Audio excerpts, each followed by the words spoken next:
vraiment, vraiment pas une mise en scène. Parce que si c'était une mise en scène, je n'allais pas faire 3 jours en prison. Vous avez effectivement passé 3 jours en prison, Oui. 3 nuits en prison. 2 nuits, 3 jours. Alors, je suis arrivée en prison, je crois il était midi du 13. Et je suis sortie à 22h du 17. Donc 2 nuits et 3 jours pleines.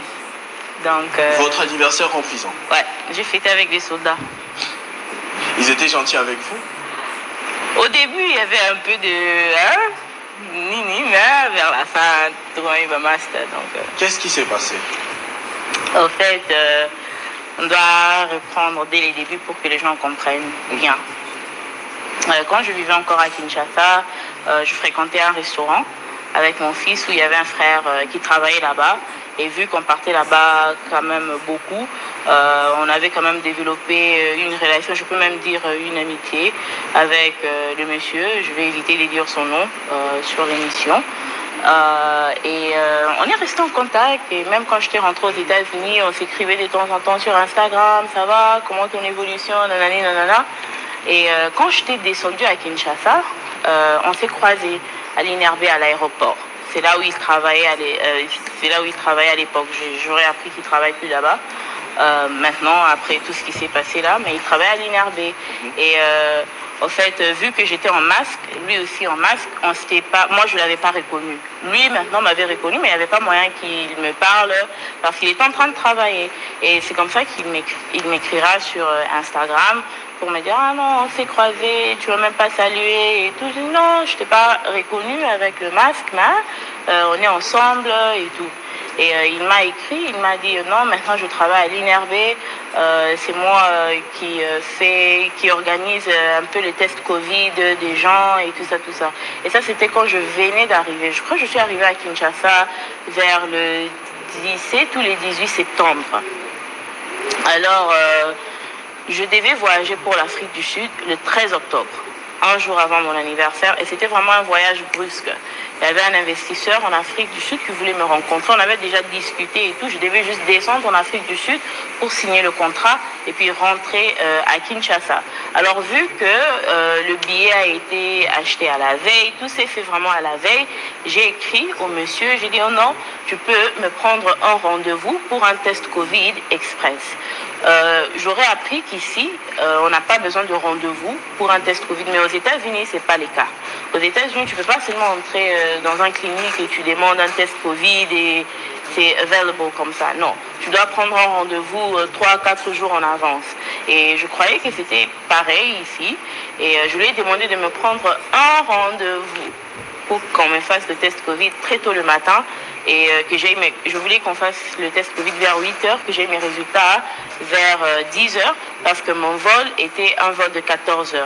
Alors au plus tard, 11h, je devais déjà foncer vers l'aéroport.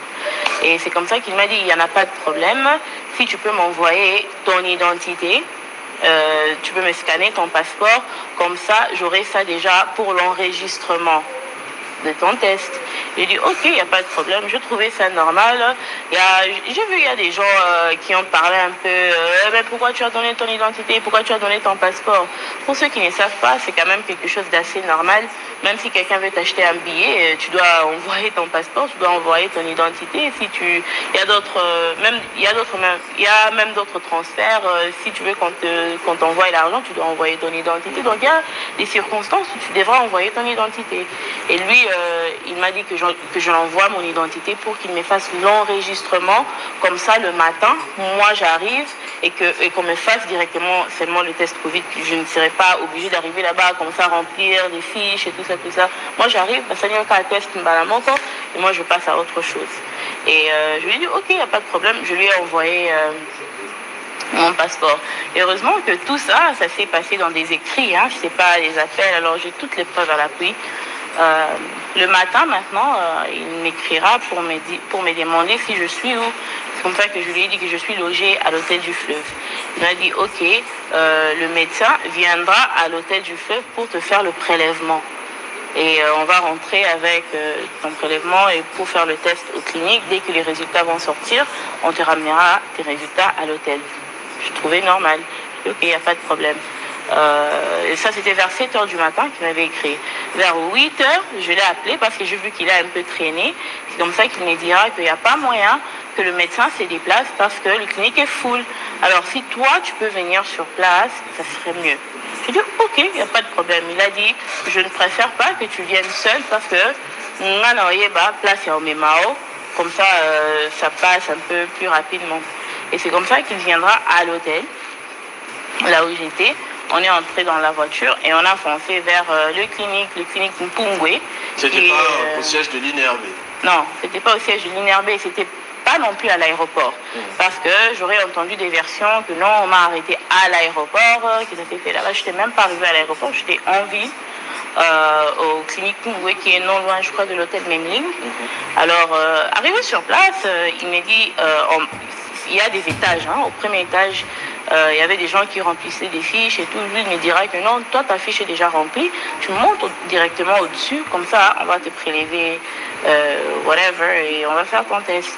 Et il m'accompagnera au deuxième niveau et il me dit de m'asseoir et d'attendre. Alors, moi, je me suis assise et j'attendais et je vois 10 minutes passent, personne ne vient me parler, 15 minutes, 20 minutes, et là, il est déjà presque 9 heures. Et tenez-vous compte du fait que je devais voyager le même jour. À un moment, je me suis levée, j'ai posé la question à l'infirmière, je sais pas, je suis venue pour faire mon test Covid, j'ai déjà été enregistrée par monsieur tel, et puis un détail, quand je me suis assise, lui, il a dit qu'il descendait en bas pour prendre ma fiche. C'était Kokitanae Alibé là. Il est parti. Mais non, moi je ne savais pas qu'il était parti parce que moi j'étais restée au-dessus. Et moi j'attendais mon test. En fait, je calculais pas sur vraiment. les vidéos de l'altercation, on voit vous en train de balancer le sac. Il n'est pas sur la vidéo. Ce n'est pas à lui que vous voulez vous en prendre. Non. C'est qui? Je sais pas, je pense que c'était juste des travailleurs. Vous ne connaissez pas en fait non, déjà avec qui vous étiez en train de vous chamailler? Je connaissais personne là-bas. Et c'est à quel moment que la police est arrivée? Je vous explique. Alors, quand je me suis levée pour demander à l'infirmière quand on me fera le test Covid, elle m'a dit de lui donner mon nom. Je lui ai donné mon nom, non, c'est Péniel Samba et tout. On m'a déjà fait l'enregistrement et tout. Elle a dit, ah ok, il n'y a pas de problème. Elle part dans un bureau et quelques minutes après, il y a un monsieur qui vient, qui m'appelle et moi, je crois qu'on m'appelle pour que j'aille faire mon test. Et il me ramène dans un bureau là où il y avait la police sur place. Et c'est quand les choses devenaient un peu bizarres parce que dès que je me suis assise, j'ai vu une dame en face de moi qui était en larmes, qui était en train de pleurer. Et puis, derrière la vitre de ce bureau-là, parce que c'était pas un bureau normal, c'était un bureau vitré, derrière la vitre, j'ai vu 4 caméramens en train de filmer. J'ai vu la caméra fixée sur moi. C'est comme ça que je les ai posé la question, vous me filmez, pourquoi? Je n'ai pas donné mon approbation, je n'ai pas donné mon autorisation. Pourquoi vous me filmez? Et l'un des caméramens me répond, pour filmer, ata olingite, olingate, pour filmer, au outil États-Unis, au aéroport Salaminene. J'ai trouvé déjà bizarre. Je n'ai pas compris, au fait, l'agression là. Et déjà, je commençais déjà à devenir un peu nerveuse parce que je me disais qu'ils sont en train de perdre mon temps. Parce que moi, je dois rentrer encore à l'hôtel, prendre mes bagages et je dois encore foncer vers l'aéroport. On ne m'a même pas encore prélevé. Donc, il y avait plein de trucs qui tournaient dans ma tête. Et quand je me suis assise, il y avait la police juste en face de moi. Et le monsieur me pose la question, il me demande, tu connais cette dame? Je dis non, je ne connais pas la dame s'appelait Thérèse. Je connais cette dame. Je dis non, je ne la connais pas. Et on pose la question à la dame, tu connais Péniel? Elle dit, pas des vues, je ne l'ai jamais vue, on ne s'est jamais fréquenté, on ne s'est jamais parlé, mais je la connais quand même par des réseaux sociaux et tout. Je connais, I know of her. Et c'est comme ça que le monsieur, la police va me demander, si vous ne vous connaissez pas, comment se fait-il qu'elle a ton identité?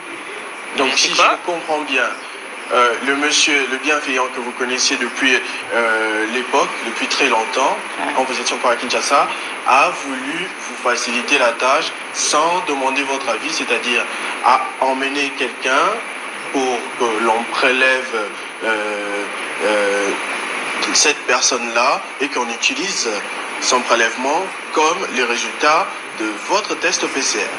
Oui, sans votre consentement. Sans mon consentement. Et aussi, il n'a pas fait ça d'une manière bienveillante du tout. parce que vous allez m'excuser, Eva Kok Nabango. Au fait, il m'a demandé quand même une somme un peu élevée pour le test en question. Et puis, je me rappelle, il avait dit même à la fille, si jamais on te complique, il y a une infirmière ici qui s'appelle Esther Kankou. Si tu l'appelles, elle va décompter la situation. Et moi, je trouve que ça ne s'est pas fait d'une manière bienveillante parce qu'il m'aurait dû signaler si c'est ce qu'il avait besoin de faire. J'allais lui dire aussi clairement que je ne suis pas d'accord. Aux États-Unis, au fait, il n'y a pas de blague autour de Covid. Et je suis quelqu'un qui a toujours respecté les normes. Je suis toujours en masque. Je suis vaccinée depuis le mois de juin. Et je prends toutes les précautions. Vu que je suis maman, j'ai mentionné ça au début, je suis maman. Les enfants sont aussi vulnérables à ces trucs-là. J'ai mes parents, j'ai mes grands-parents. Alors je fais quand même attention. Et surtout que je suis quelqu'un qui bouge un peu beaucoup. J'essaie de prendre les précautions nécessaires pour ne pas tomber malade. Et depuis que ce fléau de Covid a commencé, je n'ai jamais souffert de ça. Même pas une seule fois. Parce que j'ai vu encore une autre version, c'était, elle a envoyé quelqu'un parce qu'elle-même, elle a déjà contracté le Covid et elle voulait tellement voyager, nanani, nanana. Et moi, j'aimerais seulement interpeller les gens un tout petit peu. Si réellement j'étais vraiment dans ça et que j'avais envoyé quelqu'un, j'aurais dû partir même ailleurs pour faire le test Covid, ce qui est Simbakité. Bien, j'aurais dû envoyer ma sœur, qui me ressemble même un tout petit peu, parce que la dame ne me ressemblait en rien. Et c'est pas pour me vanter, mais quand même, mon nom, il est connu. Tu peux pas te présenter avec la photocopie. Et en plus, c'était la photocopie de mon passeport. Donc, ils ont imprimé ça dans un cyber et ils ont présenté la photocopie de mon passeport. Et devant ces faits-là, la police vous escorte dans ces locaux. Pour ces faits-là, on vous emprisonne pendant 3 jours. Au fait, ça ne devait même pas faire 3 jours. Au fait, ils ont arrêté la dame. Et ils ont commencé à chercher le monsieur. Je ne sais pas, je suis en train de citer le nom de tout le monde, mais lui, j'ai vu des sites, il s'appelle Richard Kalema.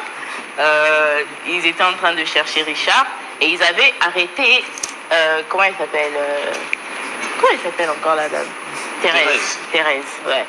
Thérèse, ils ont arrêté Thérèse. Maintenant, moi, ils m'ont demandé de partir à la police juste pour témoigner de ce qui s'est passé. Vu aussi que j'avais toutes les preuves, j'ai montré à la police, j'ai expliqué. La dame, elle dira que non, moi je savais même pas que c'était Peignet, c'est Richard qui m'a dit de faire ça, c'est Richard qui m'a envoyé et tout le monde avait compris que c'était Richard qui était derrière tout ça. Et j'ai même appelé Richard pendant que j'étais dans le bureau de la police et il a répondu et je l'ai mis sur haut-parleur. Et il s'excusait, non, ça ne devait pas être comme ça. Maintenant, moi, je lui ai posé la question devant la police, est-ce que je t'ai demandé de faire ça? Il me répondra, non, tu ne m'as pas demandé de faire ça. Et c'est comme ça que j'ai regardé la police. Vous voyez, lui-même, il a dit de sa propre bouche, la dame, elle dit qu'elle ne me connaît pas, que je ne suis pas dans ça, et tout. Et eux, ils devaient arrêter Thérèse. Mais, comme j'étais impliquée, ils m'ont demandé de partir aussi pour donner mon témoignage. C'est à quel moment alors? Parce que là, arrivé maintenant à la police, on est arrivé là-bas, je crois, vers midi. Je parlais un peu avec le colonel Moupépé et d'autres personnes qui étaient sur place et j'ai expliqué les faits et tout. Et il m'a dit, ah, ça c'est pas un problème, c'est normal et tout. Tu devras juste partir chez, je crois que c'est Capitaine Morgan. Et tu vas donner ton témoignage, lui il va l'écrire et puis on te libère tout de suite. Et c'est à quel moment que vous vous êtes fâché au point de balancer ça c'était encore aux cliniques. En fait, quand j'étais aux cliniques, je ne sais pas quelle version a été donnée aux travailleurs, mais ils étaient tous là, un peu en train de parler et tout, avec et tout. Et il y avait une fenêtre là, juste derrière moi. Tu vois les fenêtres là, où ils en ont moi, bar, hein? Il y avait maintenant un infirmier qui est passé derrière la fenêtre, qui a pris mes cheveux, qui a tiré mes cheveux et ma tête s'est cognée sur le mur derrière moi. C'est là que vous êtes énervé. Et c'est en ces moments-là que je me suis énervée. Parce que je me dis, même si j'étais fautive, vous n'avez pas le droit de me toucher et vous n'avez surtout pas le droit de me filmer. Pourquoi les caméras étaient déjà là? Parce que je vais pas mâcher le mot, il y avait un caméraman d'antenne A qui l'a appelé. Et pourquoi ils étaient là? Pourquoi ils étaient à 4? Et pourquoi ils attendaient de me filmer moi? Depuis quand on filme les gens à l'hôpital? Depuis quand les caméras sont permis d'entrer dans des hôpitaux, dans des cliniques et tout pour filmer des patients? Ça s'est fait où? Un événement regrettable qui vous a fait manquer justement une affaire. Et on a décidé, parce que c'était ça la thématique d'aujourd'hui, qu'on allait parler un peu business. Depuis quand vous êtes dans le business, exactement, comment vous vous en sortez, comment vous vous êtes mis là-dedans, parce qu'on pensait que vous êtes seulement une star sur les réseaux sociaux, influenceuse comme les gens le disent, mais on ne savait pas que vous étiez aussi dans les chiffres, que vous gagnez de l'argent dans des commerces. C'est quoi que vous faites exactement, si vous pouvez nous parler de ce côté-là de votre vie, que l'on évoque parfois très peu? En fait, moi, j'ai commencé mes affaires en 2016, quand j'étais encore dans mon mariage. À l'époque, mon ex-mari ne voulait pas que je travaille dans une société ou bien travaille pour quelqu'un ici à Kinshasa. Mais moi aussi, je n'étais pas à l'aise à ne pas avoir, tu vois, mon argent. Je n'arrivais pas à faire tourner mon argent à moi. Donc, je dépendais totalement sur lui financièrement. Et moi, je n'aimais pas ça. Alors, comme j'avais pas mal de connaissances, je dirais quand même des grandes dames, des femmes des ministres, des femmes bien assises financièrement. J'avais créé un petit service à moi-même, comme je faisais les États-Unis 5-6 fois l'année. Je faisais toujours des va-et-vient, États-Unis-Kinshasa, États-Unis-Kinshasa. J'étais en train d'offrir un service où, avant que je ne voyage, si quelqu'un a besoin des produits, maquillage, des trucs venant des États-Unis, je m'assieds avec la personne, on fait la liste, on calcule, ça va coûter combien, tes histoires et tout. Et j'avais, je crois, 10 clientes fidèles avec qui je travaillais et elles me payaient pour ces services. Et toutes les fois que je partais aux États-Unis, je faisais leurs courses. Et quand je revenais à Kinshasa... Une sorte de personal shopper. Oui, personal shopper. Okay. Alors, mais quand on dit personal shopper, les gens pensent vêtements. Et moi, je n'étais pas vraiment dans les vêtements. C'était beaucoup plus maquillage, d'être perruque, tissage, des trucs de soins de femmes. Parce que la plupart de ces dames-là avaient déjà des vêtements et tout. Les vêtements, quand même, sont disponibles à Kinshasa et dans des endroits où elles partent. Mais pour avoir des maquillages originaux, ici, c'est un peu difficile.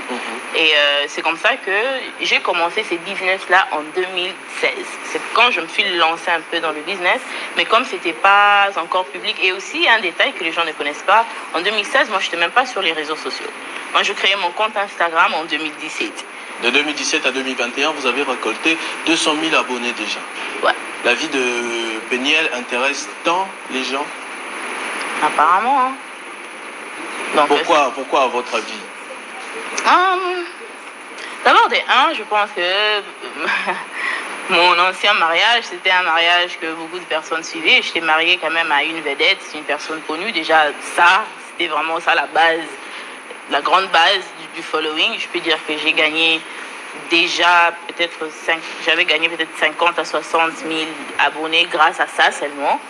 Et quand j'ai commencé ma propre chaîne YouTube, j'ai commencé à donner des astuces sur comment soigner sa peau, comment se garder coquette. Et le fait aussi que je suis maman, je suis mère, il y a beaucoup de dames qui apprécient le fait que je me garde belle. Et elles demandent toujours des questions. Comment tu fais pour ta peau? Tu utilises quoi comme maquillage? Et j'avais créé une chaîne YouTube où je faisais quelques tutos, où je répondais à quelques questions. Et toi-même, tu sais, YouTube aussi est full à rabat.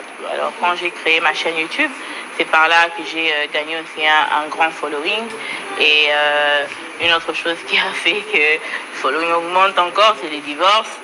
Donc, je pense que c'est le fait que je sois seulement quelqu'un qui était associé à une vedette. Et maintenant, j'évolue à ma manière. Les gens veulent juste voir. Est-ce qu'il y a moyen... Est-ce que tu capitalises justement ce following-là au-delà des quelques échanges assez osés qu'on voit avec quelques followers, tels Atumboli, telle réponse TikTok et tout ça? Est-ce qu'au-delà de ça, il y a aussi des deals qui viennent, des bons marchés d'affaires derrière les gens qui te suivent sur Instagram, Twitter? Beaucoup. D'ailleurs, je fais des publicités sur mon Instagram, des publicités payantes. Et en plus de cela, Instagram me paye. Donc il y a des gens qui disent ah ça là va live trop et tout ça. Ils savent pas qu'à chaque fois que je fais ces lives là et que vous entrez pour vos fins, moi l'argent entre dans mon compte. Donc mon Instagram c'est un compte, un Instagram monétisé. Donc je gagne l'argent derrière mon Instagram, je gagne l'argent derrière mon YouTube, ma chaîne YouTube. Alors si les réseaux sociaux c'est aussi une source de revenus pour moi. Alors, si vous devriez donner un conseil, par exemple, à une jeune fille qui aimerait se lancer, une jeune femme congolaise, parce que je signale peut-être qu'il y a beaucoup de gens qui ne le savent pas, vous me l'avez confié, vous êtes américaine, d'origine congolaise certes, mais vous vous sentez plus américaine que congolaise. Ce qui est vrai, c'est que moi je suis née au Congo, je suis née à Kinshasa, je suis née d'ailleurs à Ngaliema, pour ceux qui ne savent pas, je suis née à l'hôpital Ngaliema. Et ma famille a quitté le Congo quand j'avais 2 ans.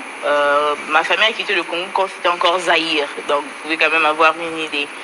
Et je pense qu'à 2 ans là, je pense même pas que je parlais vraiment et tout. On est arrivé aux États-Unis quand j'avais 3 ans parce qu'on a fait une année. On a fait légèrement moins d'une année en Belgique. Et puis on est descendu aux États-Unis. Donc vous imaginez quelqu'un qui est aux States depuis l'âge de 3 ans. J'ai fait la crèche là-bas, j'ai fait l'école maternelle, l'école primaire, l'école secondaire, les humanités, l'université, tout là-bas. L'anglais d'ailleurs c'est ma première langue. Vous voyez avec mon français je peux tâtonner, je peux faire des erreurs par-ci par-là. Mais en anglais vraiment, mon anglais c'est vraiment l'anglais parfait au fait. Si je parle aux États-Unis, quand je dis aux gens, ils me demandent where are you from, tu viens d'où? Et quand je dis que je viens de l'Afrique, je viens de Congo, ils sont étonnés. Oh non, on n'aurait jamais cru que tu étais africaine, que tu étais congolaise. Comme ça, moi je dis, mais les Africains sont comment? Les Congolais sont comment? Parce que je suis vraiment congolaise là. Mais en termes de culture, en termes de beaucoup de choses, même sur Instagram, je suis très proche à ma mère. Et elle me suit d'ailleurs sur Instagram, et elle me taquine parfois. Elle suit tout, même les réponses tout. Quand tu es fâché. Parce qu'il y a quelqu'un qui m'a posé la question, elle dit est-ce que tu peux lui demander si elle est vraiment fille de pasteur et comment ses parents réagissent quand elle répond aux gens qui s'adressent à elle sur les réseaux sociaux? En fait, j'ai toujours eu, je dirais pas, comment je peux dire ça? J'ai toujours eu une forte personnalité. J'ai toujours été sûre de moi et ça, je peux dire que c'est grâce à mon père. Mon papa, il est pasteur, oui, mais c'est pas le genre de pasteur qui s'impose. Non, il nous a donné la base de l'église et quand on est arrivé dans l'âge, on a vu sur 16-17 ans, il nous a fait comprendre que le salut est vraiment individuel et ça, c'est mon parcours, ça, c'est ma vocation, mais c'est pas forcément ce que vous êtes obligé de faire, ni ce que vous êtes obligé de suivre. En tout cas, je peux même dire que de toutes mes sœurs et de mon frère, c'est moi qui est la plus posée. Donc, les autres mes sont petites encore des personnalités plus fortes. Encore casa que moi. En tout cas, les 3 qui me suivent, beaucoup. Elles réagissent aussi quand on d'abord, elles ont... Elles réagissent si les gens le font en live. Mais sur les réseaux sociaux, au fait, je les avais interdits. Je les avais demandé de ne pas se mêler parce que je ne voulais pas aussi que les gens découvrent les réseaux sociaux de mes frères et sœurs. J'ai quand même un grand écart entre moi et mes petites sœurs. Celle qui vient juste après moi, c'est un écart à 5 ans. Celle qui la suit, je crois, c'est 7 ans. Et entre moi et la cadette, c'est à peu près 9 ans d'écart. Alors ça, c'est vraiment, ce sont mes bébés. Alors, je préfère pas qu'elles réagissent, mais mes parents connaissent leurs enfants et ils savent que nous tous, on a quand même des fortes personnalités parce qu'on a grandi dans une culture où c'est normal. C'est vraiment normal. Et ma maman, je disais, par rapport à la langue d'ailleurs et de notre upbringing, comment on a été élevé et tout. D'ailleurs, avec ma maman, quand on cause, je parle principalement avec mes parents en anglais qu'en français. Moi, français, kotaka, mais c'est beaucoup plus en anglais. Il y a même des captures d'écran où maman, elle regarde mes trucs sur Instagram, elle fait des commentaires. Les gens qui me suivent sur Instagram, ils peuvent constater que toutes les fois que ma maman m'écrit, c'est en anglais. Ou bien si elle veut faire une blague, comme là, je crois l'une des seules fois où elle a écrit en lingala ou français, c'est quand j'avais mis une photo là qu'elle avait appréciée, elle a écrit supporter Bagagi. Donc Assio aussi. Mais j'aimerais pas, j'ai pas eu votre formule justement, comme je l'ai présenté dans la thématique, c'est que vous pourriez dire à une jeune femme congolaise qui aimerait s'élancer dans les affaires. On sait comment c'est difficile, on connaît les préjugés, on sait. Vous avez quand même vécu à Kinshasa pendant un moment, même si vous êtes parti tôt. Vous avez vécu durant votre ancien mariage, vous étiez là. Là, vous êtes revenu à Kinshasa dans la situation actuelle. Vous voyez comment les choses se passent. L'opportunité d'affaires, l'idéal pour une jeune femme, à votre avis, c'est laquelle? Je profite aussi de ce moment de parler un peu d'un service que j'offre aux jeunes femmes congolaises. Le service que j'offrais à mes clientes en 2016, le personal shopping, c'est que je peux conseiller aux jeunes dames, c'est de trouver son audience et de trouver son niche. Moi, c'est vraiment maquillage, vêtements d'enfants, perruques, tout ce qui est soins, beauté de la femme, ça c'est mon domaine. Parce que je peux aussi faire le marketing et la publicité avec ma propre personne. Alors, ce que je dirais aux jeunes femmes, c'est de trouver votre niche. Peut-être pour une autre personne, elle peut vouloir créer juste une entreprise où elle vend que de Pampers. Et c'est de là où je parle un peu de mon service. J'ouvre ça aux jeunes dames congolaises, peut-être à d'autres tontons, mais je préfère pas les tontons, je préfère les tontons. Pourquoi? Quel problème il y a avec les tontons? J'ai pas de problème avec le tonton, mais moi j'aimerais me focaliser un peu sur sur l'émancipation financière de la femme congolaise. J'aimerais voir la femme congolaise se prendre en charge elle-même. Et c'est un peu ça, c'est ça dont je lutte. Je voulais justement poser cette question-là. Est-ce que Peña Samba a un combat? Là, vous venez me révéler que vous vous battez pour l'émancipation financière de la femme. Pourquoi avoir choisi ce combat-là parmi tant d'autres? Parce que l'argent, c'est la base de beaucoup de choses. Il y a beaucoup de femmes qui se retrouvent dans des situations pas bien et elles ne savent pas d'où vient cette phrase-là, Navandeli Banananga. Ça vient du fait que si elle part, même si elle est dans une situation mauvaise, Avandeli Bana, parce qu'elle sait que si elle part, elle n'aura pas cet appui-là financier. Alors elle supporte et elle souffre en elle parce qu'elle s'est dit que si je quitte, je n'aurai pas un moyen de faire manger mes enfants, je n'aurai pas un moyen de payer le Minerval, je n'aurai pas un moyen. Et il y a beaucoup de femmes qui souffrent dans des situations, même pas seulement dans le mariage, dans le couple, mais même dans des familles. Il y en a d'autres qui sont peut-être orphelins, orphelines, et elles sont peut-être avec une tata moissie qui l'a fait vivre des calvaires et des choses incroyables. Mais elle ne sait pas bouger, elle ne sait rien faire, elle ne sait pas partir, parce que si elle part, pour la femme congolaise, il n'y a pas vraiment beaucoup d'options pour se faire de l'argent ici. C'est comme ça que tu vois aussi, il y a ces fléaux-là, des petites filles, des jeunes filles qui sortent avec des hommes mariés. Et tout ça, ce sont des choses qui vont te créer des barrières et qui vont te ramener des malédictions dans la vie, au fait. Tu ne veux pas sortir avec un homme marié, tu manges son argent et tu penses que la Bible dit que le bien mal acquis n'aboutit à rien. Alors, j'aimerais donner à la femme congolaise l'opportunité et le courage de se chercher honnêtement et avec intégrité pour qu'on brise un peu ces chaînes-là, qu'on brise un peu cette notion que la femme doit dépendre totalement sur l'homme pour être épanouie financièrement. Alors, il y a beaucoup de gens qui connaissent votre engagement contre les violences faites aux femmes, toutes sortes de violences, mais vous êtes également contre les violences faites aux hommes. Ouais. Ça arrive aussi et vous êtes contre cela. Vous ne le dites pas souvent. Moi, je suis contre la violence de tout le monde, hein. Même les enfants. Même frapper les enfants, moi, je ne suis pas d'accord. Parce que si on doit parler des enfants rapidement, quand tu es en train de dealer avec un adulte, même si vous vous chamaillez, même si vous ne vous entendez pas, même s'il y a un malentendu, tu ne vas pas lever la main sur un adulte. Et les enfants qui sont innocents, les enfants qui apprennent la vie à nouveau, ils sont là, ils ne savent pas ce qu'ils font.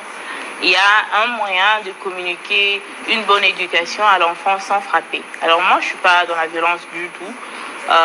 Et je suis très contre la violence faite à la femme, vu que c'est quelque chose de plus courant. De plus courant. Et aussi, je suis passée par là et je connais ce que ça fait, combien ça peut tuer son estime de soi. les répercussions que ça peut avoir sur les enfants. Moi, je l'ai vécu, je pense que la toute dernière fois que ça s'est passé, j'étais enceinte de mon deuxième fils et jusqu'aujourd'hui, il y a des répercussions. Et même dans la famille, même mon fils aîné, jusqu'aujourd'hui, il y a des répercussions parce qu'il avait vu.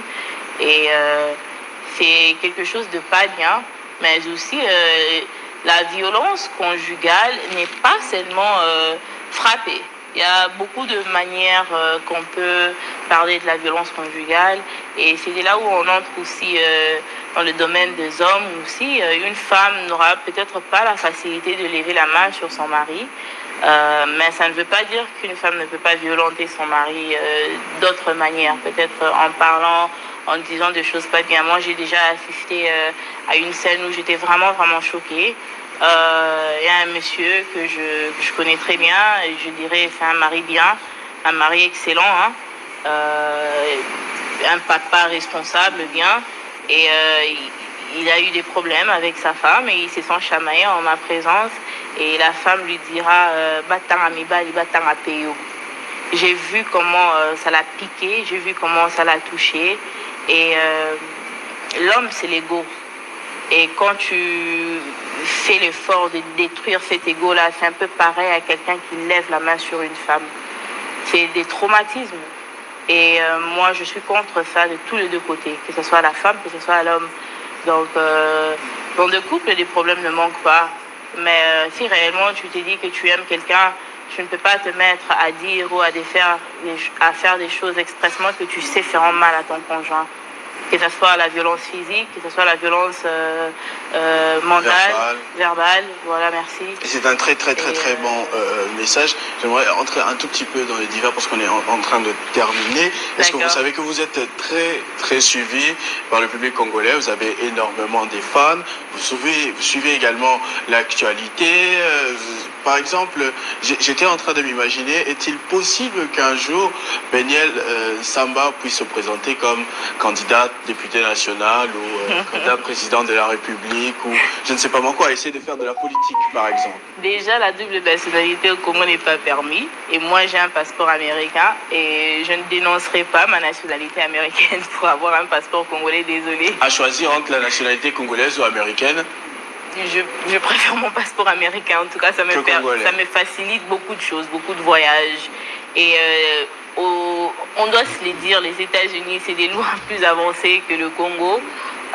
Au Congo, j'ai des gens qui me soutiennent, j'ai beaucoup de personnes qui m'aiment. Et ça, je suis consciente de ça. Mais aussi, la politique ne m'intéresse pas. Je ne me vois pas me mêler dans ça. C'est vraiment pas quelque chose qui m'intéresse.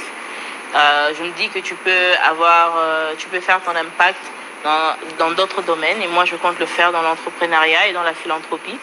Je ne trouve pas que c'est nécessaire que je sois dans la politique. Alors vous vous sentez plus américaine, mais vous avez quand même pris la grande décision de vous installer à Kinshasa. Parce que je suis une Américaine d'origine congolaise. Donc je suis une Congolaise née au Congo.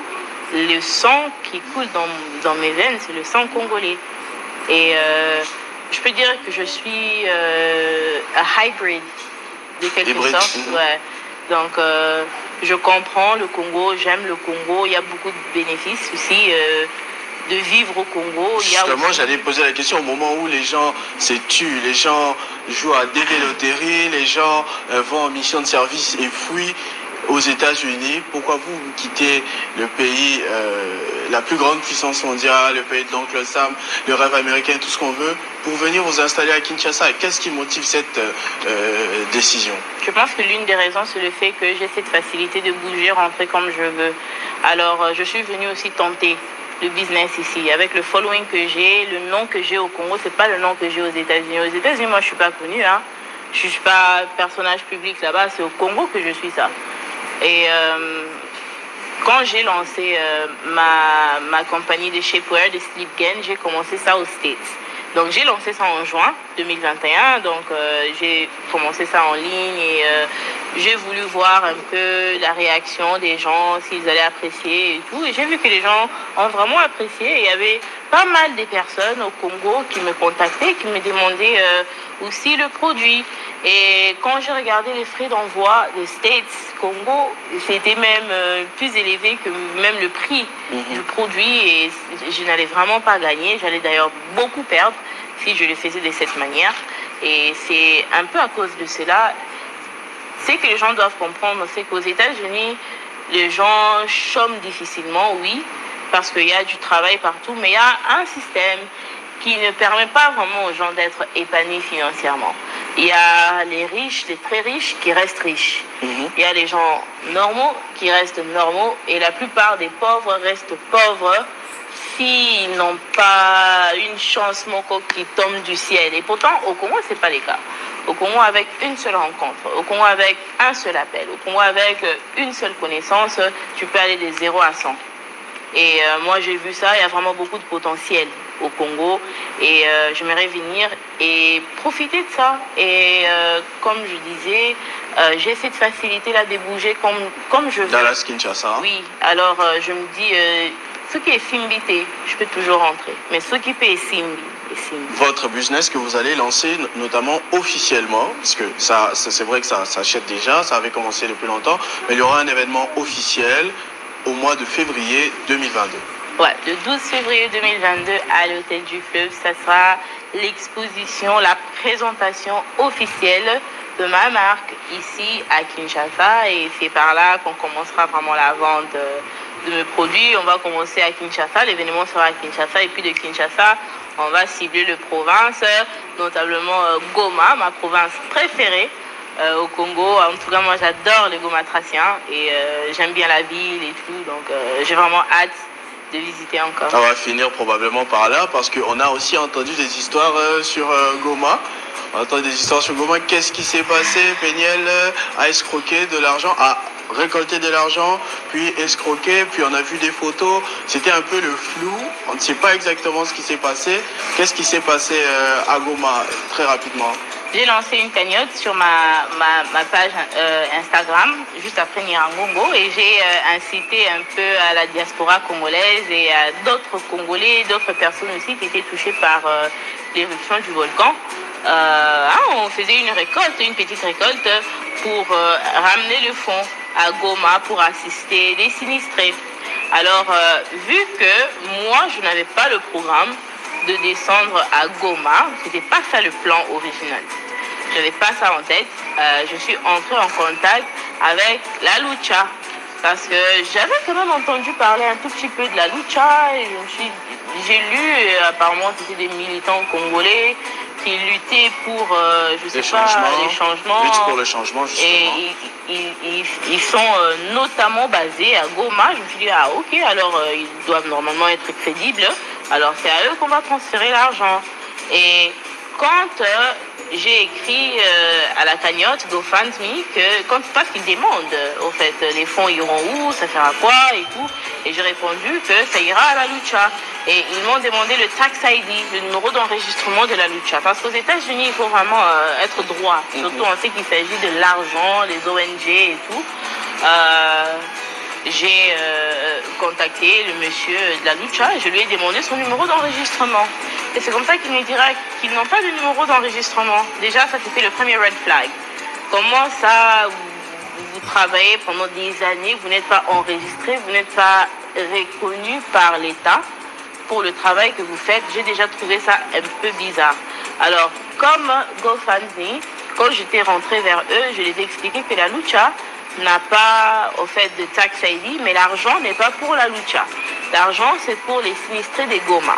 Alors, ils m'ont dit que pour qu'on libère les fonds, il faudra que je mette... On parle à peu près de combien d'argent? 25 000 $. 25 000 $. 25 000 $, qui était bloqué pendant près d'un mois. Parce qu'on a récolté l'argent, je crois, en une semaine, au mois de mai.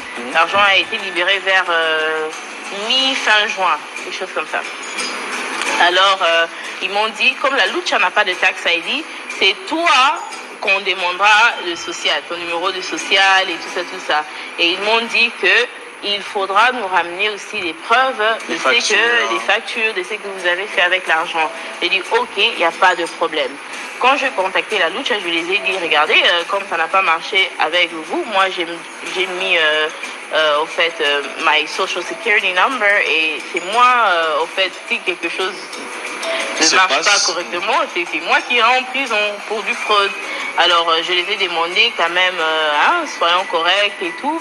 Et j'ai vu que quand le montant d'argent montait, quand c'est arrivé à un montant un peu élevé là, il y avait un changement de comportement vis-à-vis de l'organisation de la lucha. Et c'est comme ça que je dis, bon, pour me protéger, j'ai payé mon propre billet et j'ai payé mon propre séjour. Pas dans l'argent de la cagnotte. Okay. Pas dans l'argent de la cagnotte. J'ai payé mon propre billet. J'ai pris vacation days au travail qui n'était pas prévu pour 5 jours. J'ai fait 3 jours à Goma. Donc, non, pour 7 jours. Parce que ça m'a pris 2 jours pour arriver, 2 jours pour rentrer. Et j'ai fait 3 jours à Goma. Je suis arrivée sur place à Goma. Quand j'étais dans l'air, parce qu'eux ils disaient, oh non, Koyate, Tinamo, encore par Western. Je les ai demandé, mais ça s'est fait où? Depuis quand on peut envoyer depuis quand ça s'est fait, on envoie $25 000 via Western Union? Ça s'est fait nulle part. Et je les ai dit, je vais sortir l'argent et je vais venir avec l'argent en main. Arriver sur place, travaillons ensemble. Ils ont créé tout un problème. Oh non, on n'a pas besoin de toi ici. Et ils ont voulu me faire montrer que je n'étais pas la bienvenue. Et ça, c'était red flag numéro 2. Parce que qu'est-ce qui a changé au fait? Si réellement l'argent devait aller au sinistré, pourquoi ma présence vous gêne? Pourquoi ça vous dérange? Alors, on a signé, moi, je paye mon billet, je suis arrivée sur place. Quand j'étais encore dans l'air, c'est quand ils ont sorti cette communiqué-là, que j'ai fouillé avec l'argent, que j'ai disparu. Et pourtant, j'étais dans l'avion pour descendre à Goma. Arrivé à Goma, je les ai appelés, je les ai dit, regardez, je suis là.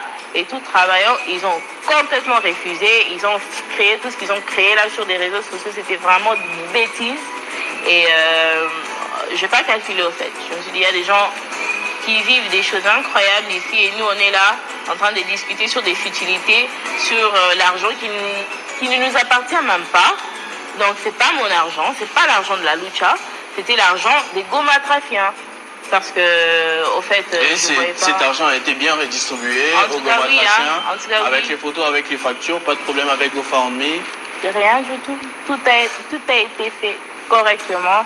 Et j'aimerais saluer aussi la famille Bora, papa Huguens Bora. Je ne sais pas s'il y a d'autres personnes qui vont les reconnaître. Huguens Bora et Ronsard Bora. Ce sont eux vraiment qui m'ont encadré et qui ont vraiment pris en charge ma sécurité là-bas, parce qu'on entend parler des choses, poison et machin là-bas, mais en tout cas, j'étais vraiment en sécurité grâce à eux. Et il y a beaucoup de choses, on a eu même beaucoup de problèmes là-bas à Goma que eux ils ont eu à décompter. Donc c'était une belle expérience et j'étais bien reçue. Les seules personnes qui m'ont compliqué, c'était la lucha, parce que le peuple de Goma, en tout cas, le courant passe super bien. Et ouais. Donc, merci beaucoup, Madame Peniel Samba, pour cette intervention, d'avoir répondu à notre invitation sur Télé 5 ans, d'avoir apporté la lumière sur certains